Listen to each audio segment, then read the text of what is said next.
Welcome to Ask John. In this short video, I want to invite you to listen to this video. I want to talk about a detrimental common behavior practice that teachers have to avoid. Now, in this few series, I have decided to focus on teachers. Why? Because teachers have a profound role.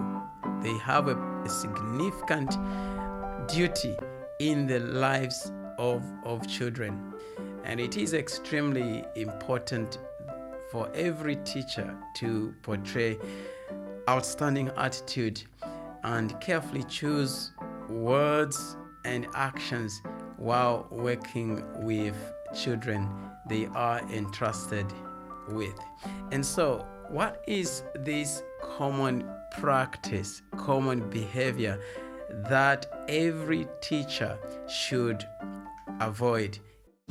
You may be a music teacher, a musician, a school administrator, a parent, a music student, or even a music fan. Join John Chitambo, an accomplished international music educator, on Ask John, a community educational program where music-related issues are addressed. A negative conduct that all teachers should avoid as a means for fostering learning is comparing children to other children. We often compare children to others. Unfortunately, this tendency exists not only among teachers, but also among parents. Parents constantly want to compare their children to other children. How lovely they are doing, how lovely other children perform. And yes, we cannot ignore that we live in a competitive world, and that everything around us is all about competition. But unfortunately, when you're dealing with the lives of children, teachers and the parents must be mindful of the mental effects this leaves on children. This can be damaging and have long-lasting effects on children's confidence and abilities as they grow in life. And we often overlook children's individual learning styles and instead focus on other children. Probably the question could be, how can teachers refrain? How could parents refrain from this practice of always comparing children to others? How can we refrain from this detrimental practice? I believe first and foremost that we must recognize that children are all unique. They learn differently and they understand things at different pace. And they have different strengths as well. It is very important that we recognize that.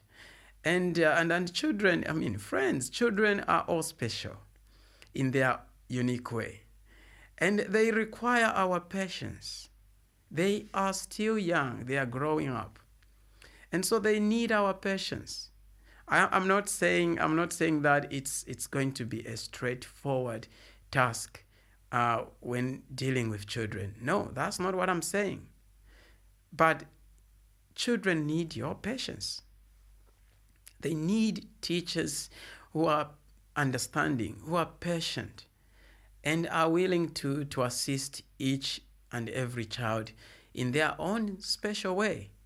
And to the parents, I only have one advice. It's a very simple advice. Love your children in their own way. Don't compare your children to how others are doing. If you don't appreciate and be proud of your children, if you don't protect your child from that kind of practice, Unfortunately, no one will. And they will grow up knowing that no one believes in them. There will be children growing up in the community knowing that no one appreciates them. Such a bitter experience for children. And the fact that your child is not performing as expected, your students in class are not performing as expected, or they're not playing that instrument better than other children, that does not take away their value as children. Are you going to be that parent, that teacher children will forever remember for transforming their lives?